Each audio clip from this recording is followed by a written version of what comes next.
Hey, hello everybody. How you doing? I am Dr. Alicia with Coaching with Dr. Alicia. I'm here to welcome everybody to the book club. And as you know, many of you who've been watching the book club, us talk about this book, How to Be an Adult in Relationships, is the 5 Keys to Mindful Loving by fellow social worker David Richo.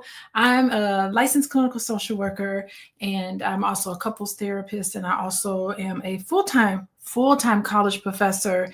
And I train adults how to become therapists at my home institution in the master's program.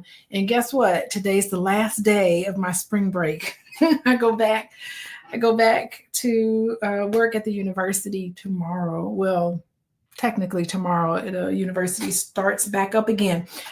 Welcome everybody. How y'all doing? I see you, Joshua. How you doing? Good evening. And Zakiah Simmons, how you doing? Maddie, what's going on? Tell me where you're watching me from. So in the chat, put a hello in there, and then tell me where you're from, because I like to get an idea of the vast amount of people who tune in to all of the different channels that you guys are watching. Of course, Jashawn is from Los Angeles, and we know Dr. Vibe. How you doing? We know you in Toronto holding it down. Natalia in Mesa, Arizona. I actually used to live there for a couple of months. My girlfriend went to Arizona State, and we had a good time in Arizona. Fun time in Arizona. Auri from Ohio. Hello, Quinetta from Maryland. How you doing? Shalon from Houston. Oh my gosh, we're all over the place. Okay, Maddie's from Palestine, Texas, not Palestine, the country, but Palestine, Texas. Oh my God, we're all the way in Trinidad. Yes, I spent some time in Trinidad too. We spent the night in a real nice hotel in Trinidad on our way back from Jamaica to Guyana. Hello, that's what we did. We took a nice little hopper airplane there. Lafayette, Indiana. Zakiah, hey, yes, Purdue. I'm an IU girl, so I'm an IU girl, so that's okay. I still like Lafayette. I'm from Gary, Indiana, so I know about Lafayette. Ace from Richmond. Oh my gosh, we're all over the place. Savannah, Georgia, Virginia Beach. Hey, Virginia Beach. I spent some time in Virginia Beach. Good grief. Tallahassee, of course, Eric. Eric talks about Tallahassee. All my hometowns are in here. So today we're going to continue our conversation, and I hope you guys have your journals out. We're going to continue our conversation about dealing with conflict. And as I talked about last week, conflict is a necessary stage in all relationships. You will 100% have conflict, right, boys? There's my husband right in there. Of course. 100% will always have conflict. You want to say hi? Yeah, so say hello to everybody.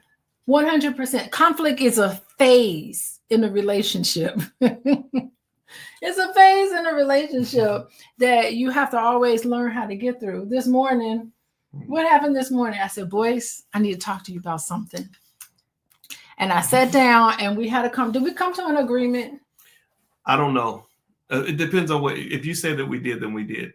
Well, maybe you should listen today, because we'll talk about what to do, how to sit down and have conversations about what's going on with you. And I would hope that you would approach me and talk to me about things that bother you. Absolutely. Because I can't read your mind. I can't get it right. I'm not perfect, although you think I think I'm perfect. Can everyone hear me? Can they hear me when I talk? I think they can hear you. I don't have the microphone. You got the Here's the mic right here. And then my husband bought me a wonderful microphone. Thank you so much. I did, for supporting me. Absolutely. You are a wonderful husband. Well, with conflict, I think that it's definitely one thing that I've learned over time, from marriage is. What you learned? The biggest thing I learned from the therapy community, because all your therapist friends, is listening. Just like somebody's got something that they want to say and they want to be heard.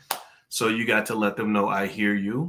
So whenever my wife comes to me and talks to me about stuff, my first goal is to breathe and listen and invalidate. And that's it. You start there. I think that goes a long way. Right. How do we do this morning? We did pretty good, right? I think I did great. Yeah, I mean, because conflict is paired with drama. And that's what we're going to talk about today, how to have healthy conflict resolution and not drama. It doesn't have to be drama, right, boys? No, it does not. There is no perfect relationship. There's no perfect marriage. You just try. Yes, Joshua said, breathe and listen. Yes, excellent.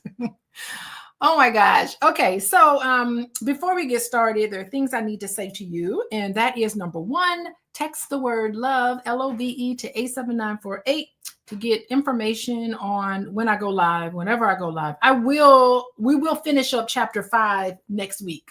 So we're at the end of chapter 5. We're all about practices. It's a long chapter, I think, because it needs to be, because that's where a lot of couples get tripped up and not know what to do with conflicts.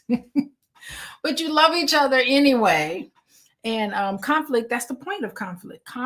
Resolving conflict and making the conscious effort to resolve conflict is a great way to learn about each other. It's also a great way to grow and to connect with each other. So that's what I say, and that's what all the therapists say. I'm also here to tell you that's misspelled. Who misspelled?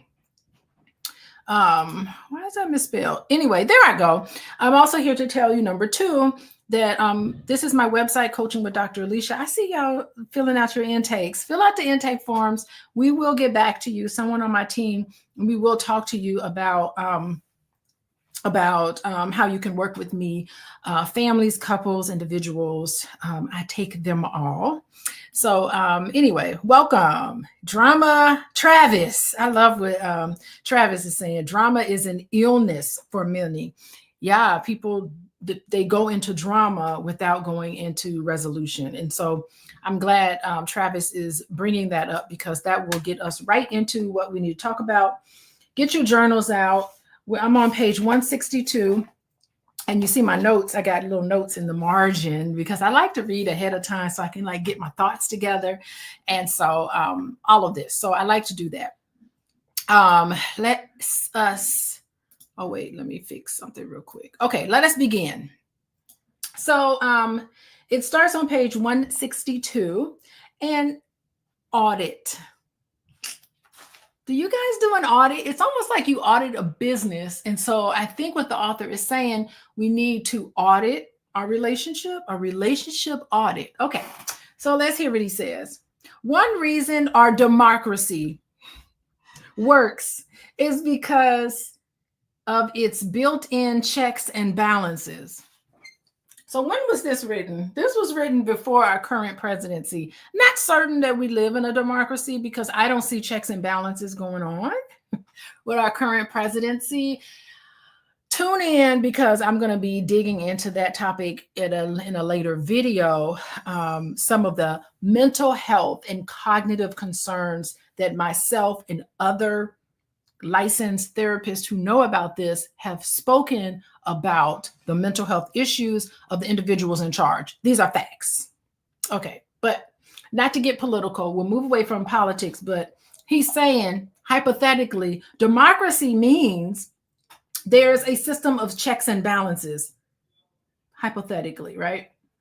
Relationships also require such a system of auditing, of quality control, to work efficiently. Seeking therapy for tune-ups and issues helps. So it helps to seek therapy. Sometimes you do need a mediator or someone in there that can keep things in order when you're expressing how you feel about certain complex issues. And nothing's more complex than an interpersonal relationship. Nothing hits you to the core than an interpersonal relationship. It's different from employment. It's different from even your parents. It's different from the relationship with your child. Your relationship with your significant other is unique and to be compared to none, right? So you do have to take an audit. And sometimes you need a third person to mediate things in an audit. Okay. So does feedback about your relationship from those you trust. You can also do a self-check, a state of the union, The Gottmans. Y'all know about the Gottmans? Y'all go on social media. Facebook, for sure, the Gottmans have a really good John Gottman. It's called the Gottman Institute. Go on Facebook, follow them, get all of their information, get on their mailing list because they give out beautiful evidence-based information about healthy relationships. I give the Gottman Facebook page. I send it out to all of the couples that I work with, even individuals. It's just a really beautiful way to have conversations and to understand what healthy relationships look like. So the Gottman Institute, they definitely promote having a State of the Union address. And I know there's some really beautiful memes that I'm seeing on Instagram. Let me know if you see it, but they do have some really fun memes about husbands giving their wives feedback on how their performance was for the year and wives giving their husband feedback. I think it's really beautiful. And we need to definitely do some of those things. We need to give feedback. Okay. So what they're saying is that each of you prepares a presentation that then will lead to a dialogue. This can happen once every 3 months or at the beginning of each season or on your anniversary. I don't know. I don't know about doing it on your anniversary. Maybe anniversary, maybe before the anniversary. And then after you hash everything out, then you celebrate your anniversary. I don't know. But, or on your anniversary, if you want, it could be only annual. So I think what he's saying is that we need to make implicit conversations explicit. So sometimes you could be running with this dialogue in your mind about how you feel, what you think about the relationship. And you make certain assumptions that your partner feels similarly to you. And I think it's important to have explicit conversations about what's happening inside of you, making sure, is this working? Is this not working? Sometimes there are people in relationships that feel very uncomfortable talking about what's on their mind, talking about things. And so it's important to have like really good sit down conversations. Not only, but I say around tax time, because tax time is a really beautiful, and we're coming up on tax season. Tax time is a really beautiful time to have these relationships because you have to embed it in it, can talk about money. You can talk about your budget. So when you can talk a year in review in terms of coming together and having goals. Yeah, now that I think about it, I think it's really great to have a State of the Union address for the entire family, for you and your personal goals and for your financial goals, because it's so intertwined with your goals in your partnership, and it's also entwined for the whole family. Hey, Dwayne, how you doing? I see you, Dwayne. Dwayne joined us. Hey, Clean Coochie Beats, how you doing? What it do? It do good. Welcome. I'm glad you're joining us. Okay, so they began with saying that you should have a State of the Union address, and I would recommend everybody to have this State of the Union address. A really beautiful time to have that would be around tax time. You can talk about money. How about that? Talk about money. Okay, moving along. Each partner presents with no discussion his or her version of how things are going in the relationship. Woo! This can be done using a past, present, and future model. This is where we started. Here's where we are now. This is what I would love to see for us for the future. This would be very healthy to do for everybody in the family. Maybe, we need to figure out how the family unit can help and support everybody in the family, even the little baby, even the little child can say, here's what I want, here's my goal. I think it's great for everybody in the family to do some of these things. Okay. First, we share how we saw the relationship in the past, then how it looks to us now, and finally, what we are hoping for the future. That's awesome. In each category, we mention our needs, our fears, our trust level. Needs, fears, and trust level. Dwayne says, I don't see Zoom at the chat. Do you all see? I see the chat. We're not on Zoom. We're on StreamYard or some other software. But anyway, thank you, Dwayne. Okay. All right. So trust level. How are they? Are they? And will they hopefully be what the trust level will be? We then state our experience of each of the 5 A's. Our experience. Wow, we have to state our experience of each of the 5 A's. Y'all know what the 5 A's of mindful loving? Awareness, appreciation, acceptance, affection, and allowance. Those are the 5 A's. And so they're saying, talk about it in these terms. Use the model that he lays out in this book as a way of giving feedback about what you would like to have more of or less of, what's it been in the past. And in this, he doesn't talk about it here, but I think it'd be a great time to show appreciation. Appreciation to somebody in your partner and all the people in your family should be done on a daily basis. But any opportunity to give someone feedback and to do an audit, you really do need to look at what's going well, especially before you give feedback on what's not going well. That's what I say. Did I do that this morning when I was talking to Dr. Boyce? I tried to. I tried to do that this morning. Hopefully he knows I appreciate him and his unique perspective and how unique he is. Hopefully he knows that. But if not, I'm going to tell him. I'm going to tell him today. As soon as I get off of here, I'm going to tell him. Okay. In all this, each person presents a view with no crosstalk. You can't cut people off. You can't interrupt. You have to listen, right? No crosstalk. After the entire presentation from each person, we have a discussion. Whew. We do this without blaming or criticizing. That's so hard to do because the best way to communicate to someone, and a lot of people, it takes practice, right? A lot of times it's, I feel this way because of these things that my perspective on what's happened. I think this way based on my perspective, and here's what I want. Here's what I'd like to see happen. So you can talk about it in terms of yourself using I statements, and then people won't think you're criticizing them so much. But, it's a tricky thing. You have to be able to be masters at communicating difficult feelings, having difficult conversations that can be triggering for some people. So it takes practice, but David Richo is saying dive into this. It should be a continuous thing. And you should know, Dwayne, the name of the book is How to Be an Adult in Relationships it's the 5 Keys of Mindful Loving, and it's David Richo. And there's a bunch of different books. We've a bunch of different videos about this book on the channel, whatever channels you're tuning into.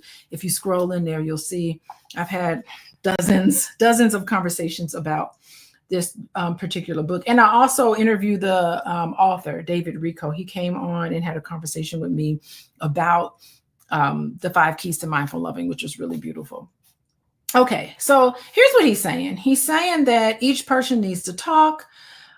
We need to not blame or criticize, use I statements about your perspective. We are listening both to words and feelings without interrupting, understanding needs without arguing. Good luck with that. Some of y'all have a hard time with that. Y'all know y'all do. Y'all know you have a hard time. Don't interrupt, just listen. And usually, sometimes some of the stuff that comes out of Boyce's mouth, sometimes I'd be like, where is this coming from? But I have to consciously tell myself, Alicia, don't, just write down. Usually I write down what he says because that's a great distraction for me because I tend to react to what Boyce says. So what I do is I take a pen and paper down and I just write down what he says so I can try to listen to it, because sometimes it's just hard. But we're going to get this, y'all. We're going to get this together. We're going to get this. So I just listen, and hopefully I make him feel like he's been heard. Okay. So you are listening to the words and feelings without interrupting, understand the needs without arguing. We are enthusiastically open to any change for the better in every area. Bingo. Be enthusiastic about that. This technique can only work when the partner is in full integrity, not manipulating, immensely respectful, not calling people names, totally open, can't be closed off. It only works when the other partner is fully on board for radical transformation of themselves and the relationship. Now, you guys don't know this, but David Richo, he puts in chapter 3, which is finding a partner. He says that you need to find a partner who's already prone to this. If you are looking for somebody, one of the qualities that you should find in a significant other is somebody who's open and somebody who is insightful and willing to be on board with radical transformation. So these are some of the qualities that David Richo is saying. You need to find this in a partner as you start, so that when you have these state of the unions, it can be someone who's open for feedback and open to give feedback, not to criticize, not to blame people, everybody taking full accountability of the things that are going well and the things that aren't going well, and looking at it in terms of needs improvement, areas where you need improvement, because there's no such thing as a perfect relationship. I don't care how much social media tries to tell people this, but no such thing as a perfect relationship. Okay, so this technique only works when we have all of these qualities. If the ego is at the helm, shipwreck usually lurks on the sad horizon. Sad horizon, just shipwreck. So it's going to be a sad state of affairs. A lot of people in this who can't get through conflict very well tend to reach out to me. This is where couples tend to come into therapy and coaching, and they tend to look at outside help to help mediate, because they are a little frustrated, they're exhausted, they're trying to get their point of view across, they're trying to communicate, they're trying to ask for what they need, and somehow it doesn't get translated correctly. And so, but it's important to have this conversation than not to have. It's terrible to let things fester. Y'all can't be letting things fester. So anyway, how y'all doing? I see some people who just joined us. Just to let you know, y'all hit the like button and share this with your significant other. Share this with people. It could be people that you know who are going through a difficult relationship experience. Who knows? Whatever's happening with you, I think is so important for you to be able to share this video with people, because I'm not doing it for my health. I'm doing it because this is important information. I think we all need to get into mindful loving of each other, because Lord knows we as Black people need mindful loving, and we need some compassion. I don't see enough of that. So hey, everybody. Hey, Rosa from Modesto, California. Good grief. We're from all over California. How you doing? Who else? Where else are we from? Oh, Riley. Riley put all of the 5 A's to mindful loving. Wait, Riley put awareness, appreciation, acceptance, allowance. Riley, you forgot one. It is affection. We need to have affection with each other. So affection is the 5th one, Riley. So those are the 5 A's to mindful loving. For Zakaya asked about that. But you can go to some of my other videos and you'll be able to see I go through it. Hey, Vance from the Philippines. Oh my God, we're international. What time is it there? It's nighttime. It must be early morning for you.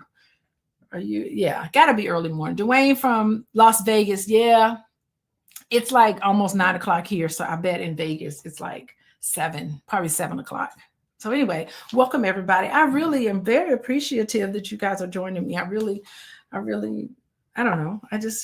That makes me feel good that you're joining me. Okay, so make an audit, create an audit. Let's see, what else does he talk about? Creating an audit. Oh, we skipped a page. Hold on. Page 161 talks about not having to know. So go back one page to 161, and we will talk a little bit about not having to know. Okay, so it's 10 a.m. in the Philippines. I gotcha. Okay, so what's beautiful about the Philippines is that Vincent from the Philippines, he's going back in time because it's probably Monday morning to him. I think that's cool. Anyway, we skipped a section. I'm sorry about that. This is on page 161, not having to know. Not having to know. So being comfortable with being uncomfortable. So here's what the author says. The story of St. George battling the dragon is not always the best metaphor for struggle. Most of our dragons today are subtle and they're psychic. Do y'all know what that's about? Fighting the dragon? Does anybody have an idea? There's been a lot of children's movie, How to Train Your Dragon, a lot of mythical movies, maybe The Hobbit, I want to say. I don't know. I haven't watched that movie because it's so long. I can't sit through it. But there's been a lot of movies, mythical movies about the dragon, and the dragon is a very powerful thing. Anybody from maybe Asian culture, maybe Vincent from the Philippines can teach us about what the dragon means. It's a very powerful metaphor because to tame your dragon, the dragon within, thank you, Rosa, it really is your untapped potential. What you could be, the things that are hidden inside of you. Have you noticed the dragon is always inside of a cave? Or what movie is that? That TV show on HBO about it's wait, what's the HBO? We watched it. It's all about dragons. Somebody put it in the chat. Why can I remember that now? Game of Thrones, the Game of Thrones series. That author, he knows what he's doing. He knows that we are going to tune into that because we are tuning into how we can train our dragon.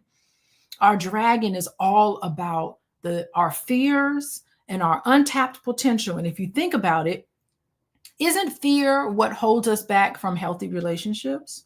Isn't it fear that holds us back from doing the things and taking the path, the wise path, doing the things that we need to do? It is fear that holds us back. And in order for us to transform, because we're talking about transformation, you have to be able to face all of your fears and all of your insecurities. And no better way to do it than to get married to somebody. Oh my gosh.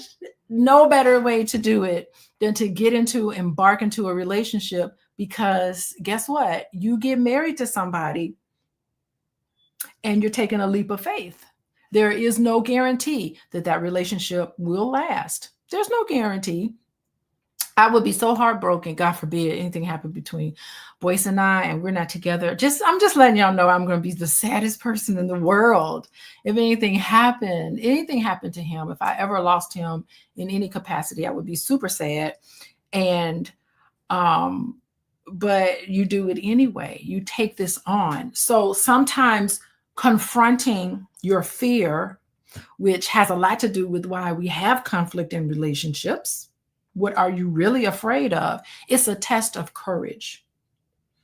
It's courageous to embark upon a relationship. I feel like I am the luckiest woman in the world because I'm married to a man who was single for 50 years and then decided it must be something about me that made him comfortable enough to do something like getting married to me, which he hadn't done before. So he was able to face whatever fear he has, all of us have them, and go ahead and take that step forward to something greater.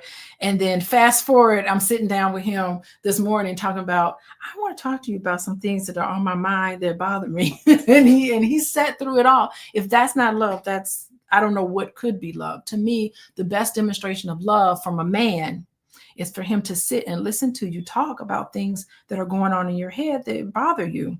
To me, what my husband did this morning was the most significant act of love that he could ever do for me is to listen to me when I want to talk to him about things that are concerning me. And I really appreciate that. I hope he was here. I will tell him. I have to remember to tell him again how much I really appreciate him sitting down and talking to me, because that's what he took on when he decided to marry a therapist, because clearly that's what's going to happen. So anyway, that's an illustration of the fact that it's a transformative path that we all take. And in order to take a transformative path, you have to face your fears. To do that, you have to slay the dragon. That's your untapped potential. That's getting to the other side. Facing your dragon is part of the hero's journey. We all know that. And I don't know, it's a profound internal evolution that is a necessary process for any of us to go through. That's why if you ever come across a movie or even a cartoon about dragons, watch it. And just know that what you're looking at is a picture of the process that happens in all of us. All of us. Yes, Clean Coochie Beats, you are so correct. So we got to slay the dragon or face the dragon. Necessary process. If you don't slay the dragon, you'll never grow. If you don't be able to face your fears and doing the necessary process to change and to grow and to overcome challenges, you'll never, ever transform. Those are facts right there. So anyway, so he's talking about this. Most of our dragons today are subtle and psychic. Some have confusing configurations that have to be contemplated before they can be understood and then confronted. Thus, we cannot always confront our issues as soon as they arise. Confusion is a totally legitimate phase of working things out. You can honestly say, I'm not certain how I feel. I'm very confused. This is something new to me. I don't understand. So in a sense, in a relationship, when you're faced with conflict, there has to be a moment in there where you need to be patient and be comfortable with something very uncomfortable. That is so easy for me to say. It is very difficult to do, but just know that that's the goal, is to be comfortable with things that are uncomfortable when you're dating with conflict, dealing with conflict, because there's so much uncertainty there. You can't control everything. You can't control how people think about you. Guess what? You can't even be responsible for the feelings of your partner. You're not responsible for making somebody happy. You create your own happiness. You're not responsible for the way someone feels. They can talk to you about this happened and I felt this way, and you can be empathetic to that and compassionate to that, but you are not responsible for making another person feel a certain way. You can only be responsible for yourself. You can just listen and understand, and you can adjust, but they own their feelings. You own your feelings. There we go. Okay, so we cannot always confront our issues as they arise. Confusion is a totally legitimate phase of working things out. We may need a period of ambiguity, uncertainty, or lack of clarity before we can see what's going on. When either or both partners are confused, the time is right for mindful sitting with the confusion. Recognize it, sit with it mindfully. This means no attachment to it or attempts to control it or insisting on ending it. You got to know. I got to know now. You don't always have to know everything there is to know, but you can tune into how you feel. I like where he's going with this. It has a life of its own. It is like the time dough needs it's like the time that dough needs in darkness so it can rise. Fascinating. It cannot be rushed. Patience is an ingredient of bread and love. So you have to, it's funny when you anybody make dough? Let me know if you make dough and you put the yeast in what is it? It's, how do you make dough? It's definitely flour and maybe a little bit of water or whatever. And I know you have to add yeast. And so to make the bread, you have to put the little cloth over it and put it in a warmer so that the dough can rise. So that's a process. You can't rush that process. It's a necessary process. If we respect our timing and our mode, we grow in self-trust. Reverend Sidney Smith offered this delightful suggestion back in the 18th century. 18th century. Reverend Sidney said in the 18th century, in times of depression, take short view of human life and not further than dinner or tea. So don't be thinking about what if, the what if, the what if. You have to be able to look at the here and now, and sometimes you go within to do that. To ask one another, can you stay together flexibly, holding your tension without premature gestures to end it? Can you relate to your tension or confusion rather than be pushed or intimidated by it? You know, that's hard to do. I ain't gonna lie. I don't know if I could do that. Like, I always like to know now that I'm thinking about it. And I have learned that I need to be patient. Sometimes when we don't know, we could be very anxious. I don't know how y'all feel, but that's how I feel. When I don't know something, I get nervous. I get anxious. I can become what's called preoccupied. So sometimes I can be preoccupied when I don't know what's going on. So I do feel that way. Oh, okay. Water, flour, yeast, and salt. Salt was okay. Those are the ingredients. Thank you, Miss Fernando. Cuetta can make some bread. So I'm not good. Maybe I need to make bread as a metaphor for me understanding patience. So maybe I have to get into some bread making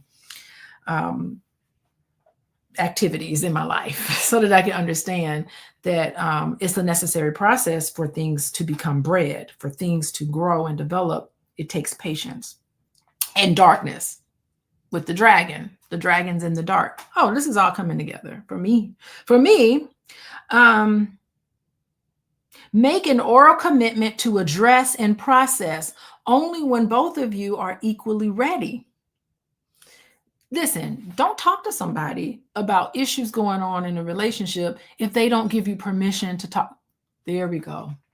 You do have to get permission, because when I saw my husband this morning, I did knock on his door and I said, I want to talk to you about something, but I don't know if now is a good time. Let me know when it is a good time. And then later on, he kind of looked at me and was like, okay, you can talk to me now. And I was like, okay, I appreciate it. And then I told him about what was on my mind, because, you know, I have to say it. But I needed to have learned to be patient and only talk to him when he's ready to hear it. You have to keep that in mind. Okay, so consider the following. Sometimes it is necessary to let my feelings happen without acting on them. Yeah, so feelings is one thing, but emotions is another. Feelings is one thing. Emotion is how you express your feelings. You can feel angry, but that doesn't mean you need to rage. You need to be more mindful. The gap between how you feel and how you act on it needs to be there. Sometimes holding is more important to my growth than releasing. That's something I need to keep in mind. This means surrendering control over my feelings and writing them where they need to go or stay. This way, I respect my own timing and trust myself. In your journal, y'all got your journals? In your journal, cite some examples of when you did or did not surrender to your feelings and respect your own timing. You trying to rush something? You trying to make something happen? You trying to know now? You feel like I got to know what's going on right now? Not a good thing. So how y'all doing? How to be an adult in relationships. That's what we're learning today. Being an adult in relationships means when you are confronted with feelings and you're dealing with conflict and levels of uncertainty, you need to be patient. Having uncertainty, being comfortable with that level of uncertainty means you need to go into the cave. You need to face your dragon. And to do that takes time. Don't rush it. If you want to bring something up to your partner and they're not ready to talk about it, put it on hold. Don't get mad. Don't get upset. They're not avoiding.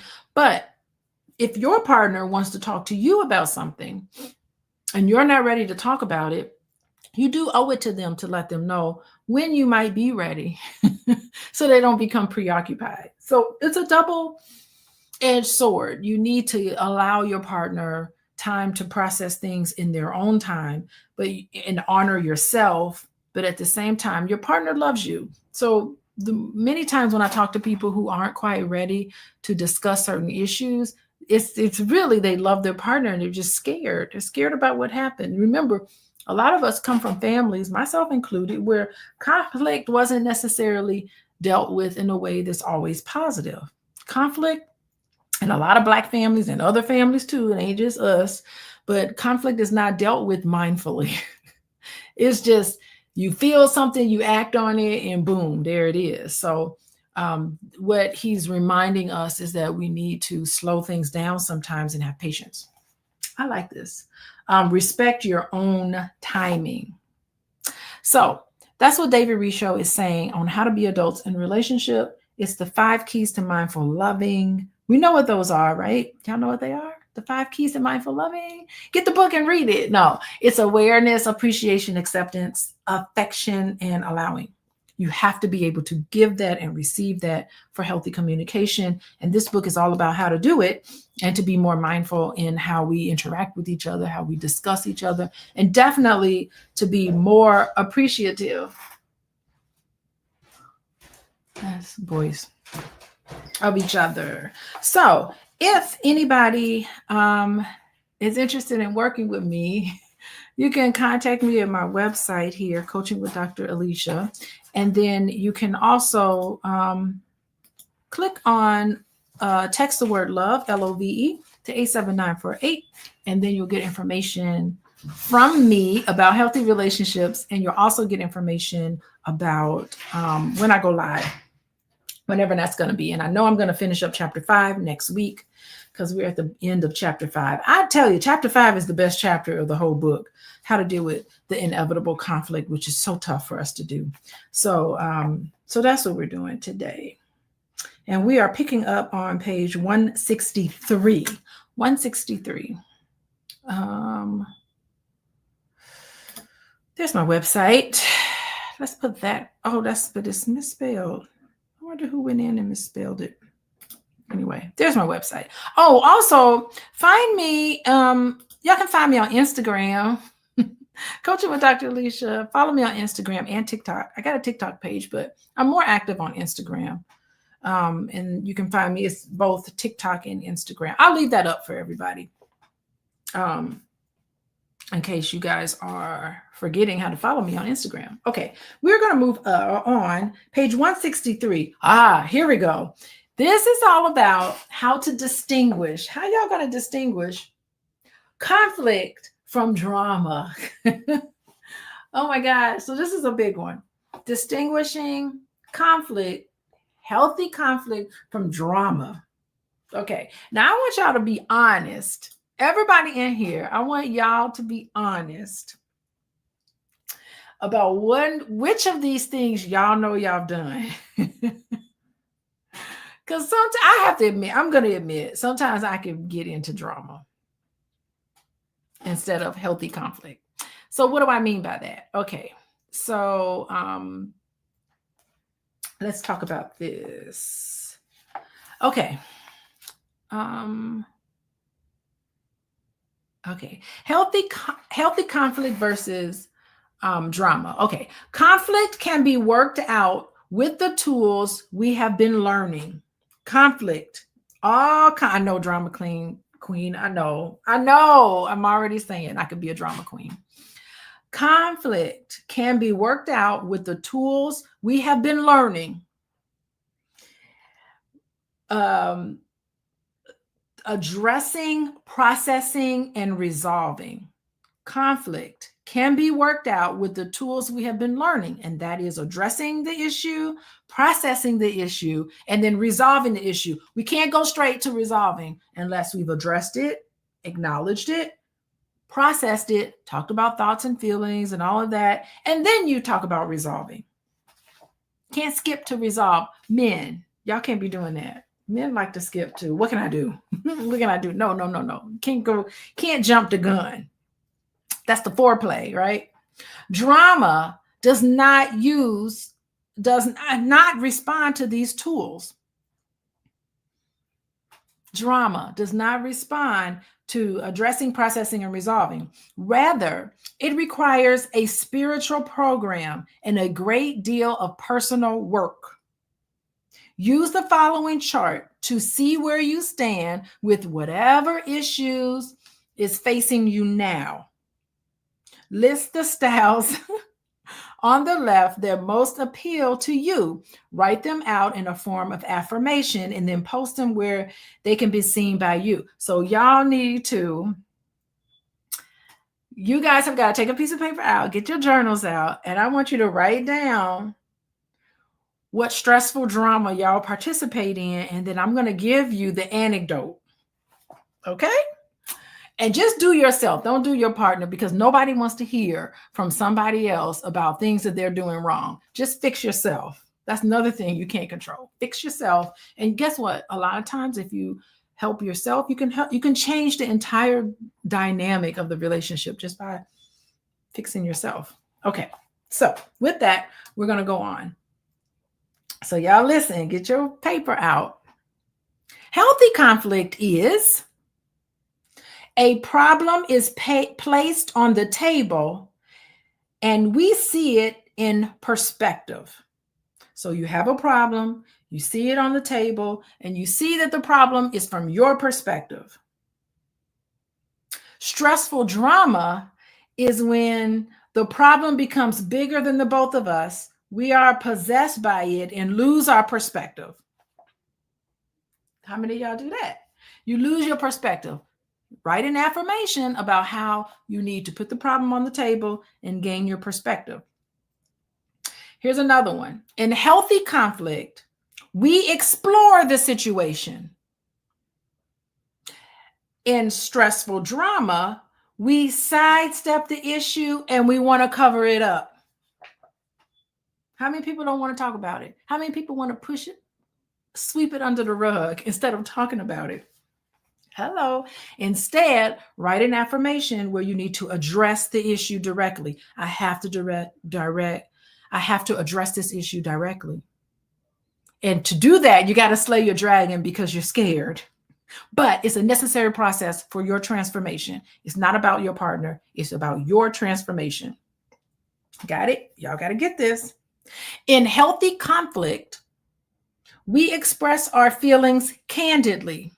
Your feelings, taking responsibility for them as our own without blaming without blaming the other or feeling ashamed. There's nothing wrong with you. That's just how you feel. Don't be afraid of the way you feel. That was a beautiful song by a wonderful singer. I can't remember her name right now, but she used to say that. Don't be afraid of the way you feel. It's a beautiful song. It's beautiful for a reason. Okay. In stressful drama, we use invective to dump our feelings on another or engage in theatrical, histrionic means pay attention to me, display meant to manipulate, intimidate, or distance from the other. So if you tend to be manipulative, you tend to intimidate your partner or distance yourself by dumping your feelings in this theatrical way, that is stressful drama, when the healthy thing to do is express how you're feeling candidly. Taking responsibility for them. This is my feelings. I'm responsible. You're not responsible for them. Oh my goodness. You have to be able to do this. I think what he's saying is that healthy conflict is an opportunity for growth and understanding the relationship. You put the problem on the table. You allow everybody to see it with clarity and perspective so that you can together explore the situation, address the issue directly, while expressing your feelings candidly. Each partner takes responsibility for their own emotions. They own how they feel rather than putting blame on somebody else. This approach fosters constructive problem solving. But if you're all about stressful drama, what happens is that things will escalate, the tension will be there, and that undermines the relationship. The problem becomes very overwhelming. It takes on a life of its own. You get into this ego stuff. You lose your perspective because you're consumed by conflict instead of working together to resolve the conflict. It's on the table. So what happens is sometimes people avoid the conflict or exploit it. So communication deteriorates.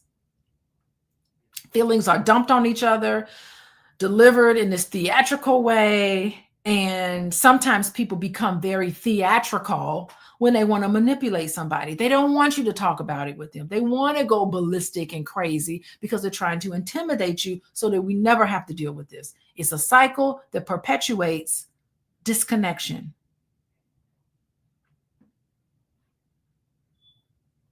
Let's move on. Healthy conflict says we are looking for a way to keep the relationship stable, and we do not use violence. We remain focused on the present issue. But stressful drama, what does stressful drama do?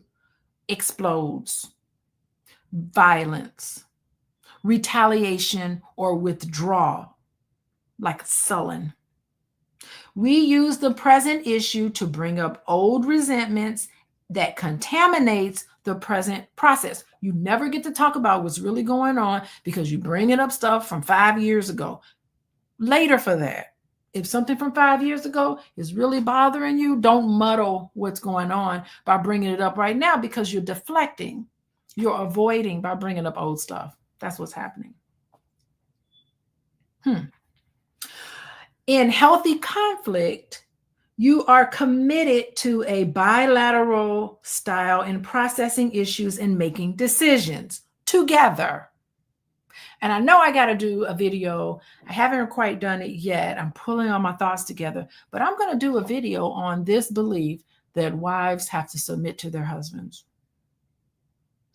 I mean, I'm not against being respectful. I'm not against compromise. I'm not against flexibility, but I don't understand what it means to submit. Like, I don't understand why I use that word when a lot of times I've seen it used to take advantage of women, and women can take advantage of men. I've seen it in that way. So I don't know. I think as long as we stay respectful and you make decisions bilaterally together, what's wrong with that? Why not just say that?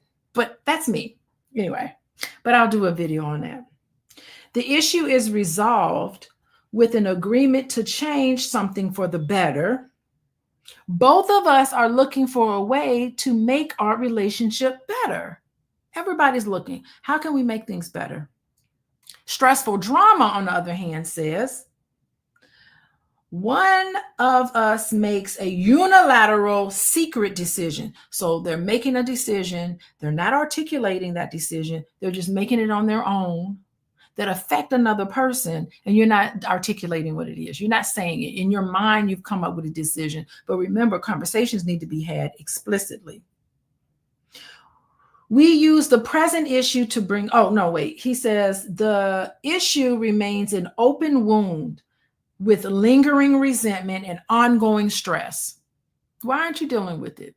Not wanting to deal with things and just having ongoing stress. That is stressful drama. One of us has to win and the other has to lose.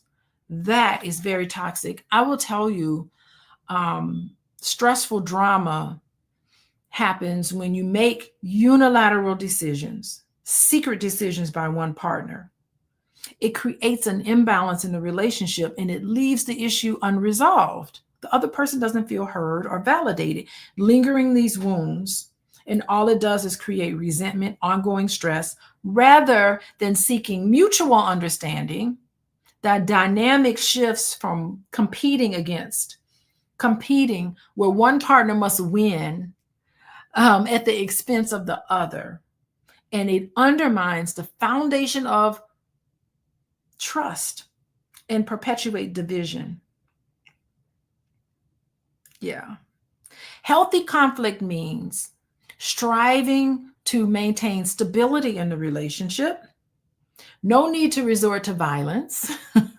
Everything, instead of escalating everything, we want things to come down.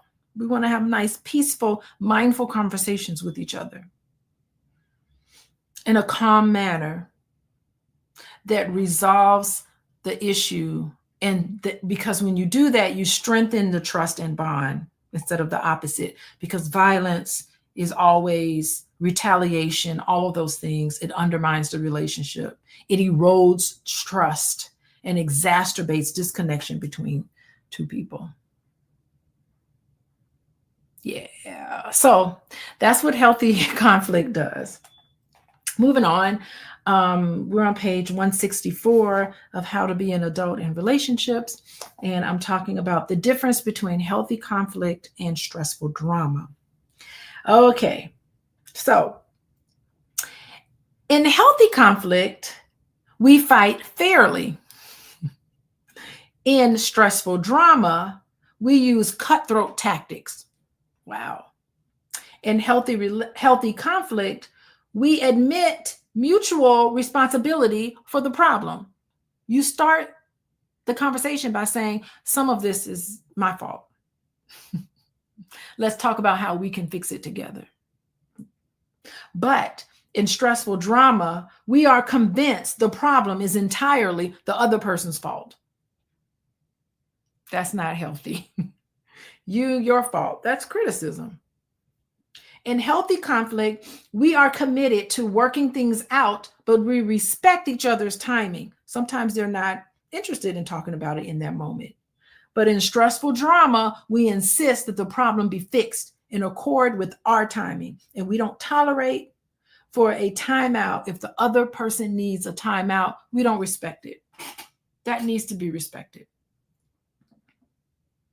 How about that? Need to respect other people's timing. In healthy drama, we try to deal with the issue one-on-one. In healthy conflict, not drama, healthy conflict, if necessary, we seek help in therapy or a support group. We want both of us to grow from the conflict. But in stressful drama, we crowd the stage by bringing up someone else or something else in distraction. We refuse or help. In an example, an affair or a drinking problem, those are other issues. We're not talking about that right now. We can talk about it later. We refuse to help or attempt to use it to justify our personal position. We want the other person to be punished. That's drama. Sometimes it is the other person's fault, not in a relationship. You don't shift the blame. When you're in a relationship, this is a really good question by Irma. Irma is saying sometimes it is the other person's fault, not 100%. It's relationships are dynamic. So whatever issue comes up, infidelity, for instance, yeah, you're the hurt person and the other person was the person who inflicted that hurt on you. But when I process a lot of those things, we can see that infidelity is an extension of the fact that there are other things in the relationships that wasn't going well. So in a sense, there's responsibility that can be had for everybody. You don't want to shift the blame. Thank you, Shannon. Shannon's like, we ain't shifting the blame. We want to take. Who is this? Shannon's like, I can't stand but you did XYD kind of person. Yes, exactly. That's drama, Shannon. You did this, you did that. No. That's drama. Healthy relationship immediately identifies how you play a part in the conflict. Always accountable for your own part, taking responsibility. I'm partly to blame here. It just helps. That's just good conflict resolution. Y'all gonna get this. I don't know. I really like this whole thing about fighting fairly. making sure that decisions are made respectfully, focused on this shared responsibility. Both partners need to admit their role in the problem, and both people need to be committed to working it out together. Resolve the issue, addressing each issue one by one, keeping the discussion just between the two of us. And the issue between the two of us, if we need it, we can seek outside therapy, which a lot of people do. By the way, you can contact me if you need a third person. You can contact me here. Is that right? Yeah, Coaching with Dr. Alicia. You can contact me there. That'll be a great way to be the third person that can mediate, because I don't let no one gets away with anything in my virtual office. No, you're going to be called to task, because the stressful drama, that's what happens. Destructive behaviors, refusing to engage in problem solving constructively. Cutthroat tactics are just awful. It escalates the situation. Thinking that you're the problem, not me. I'm good. Being condescending, all of that is just terrible. I don't know. Drama just becomes intensified when the discussion is derailed by bringing up other issues to distract from really the core issues of what's going on. So, and if you're refusing help, you're shifting, the focus shifts to punishing the other person instead of resolving the other person. That's not healthy. So that's what we all need to stay away from. Excuse me. All right. I would, yes, Clean Coochie Beats is saying, can you do a coaching session on YouTube with a whistle? A couple gets out. You know what I should do instead of a whistle? I need to have like a balloon where I could just pop the balloon and be like, time out. Dang, you wrong for that. Just have a bunch of balloons where I'm popping the balloons. Clearly, that is very popular, balloon popping, when it comes to relationships. That would be fun, Clean Coochie Beats. I don't know. I feel like what happens between couples is so personal and intimate. I just feel uncomfortable asking somebody to come online and talk about their personal issues. But if anybody wants to do it, I guess they can contact me and get free therapy. But I don't know. Yeah, Shannon is really tuning in. Shannon, how you doing? It is so annoying when you can take full accountability for what you did wrong and have to share accountability when your significant other does something wrong or messes up. Yeah, I mean, Shannon, you got to look for your part in the problem. Whatever relationship problem you're experiencing, you always look for what could I have done better? You always need to look for it. What could I have done? I know it's messed up. But in your mind, because here's the thing, right or wrong is based on your perspective. It's based on how you look at things. And so your partner may look at things differently. And if you understand that, then you can say, coming from your perspective, I can see exactly why you did what you did. So some of that is an issue with accountability. Hang in there, Shannon. You can get this. Your significant other wouldn't, hit the like button and share this with your partner, Shannon, and then tell them, listen to this. I can be the third person that can say, hey, Shannon's partner, you need to take accountability for things too. So that's important. Okay, we are moving on. Page 165. Healthy conflict. Healthy conflict says, we let go of our attachments to the outcome. So let go of your attachments to the outcome. We want it in favor of a resolution we can both live with. In favor of a resolution we can both live with.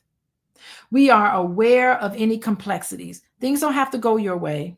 You can be aware that it's very complex. It's not black and white, it's gray. Complex. It's a dynamic. It is acceptable to agree to disagree. We notice, we mirror, and feel deep compassion for the other person's pain. Don't blame them for it. Don't say, Ooh, your mama did that to you when you were young. Don't do any of those things. Being accountable. We admit if our behavior is connected to childhood. And when you admit that some of your behavior is connected to childhood, it is embraced with compassion and love from the other person. Okay, let me tell you about stressful drama. Stressful drama says we insist on getting our own way. We only see the black and white, stressful drama. Ambiguity is intolerable. I can't take not knowing. Ambiguity is intolerable. That's stressful drama. Stressful drama also says we are so caught up in our own pain that we do not see the other person's pain, or we think he or she deserved it. Woo, that's tough. We are adamant that the issue is entirely about the here and now. So we're not interested in looking back at how our childhood could be contributing. Issues in our childhood could be contributing to what's happening now.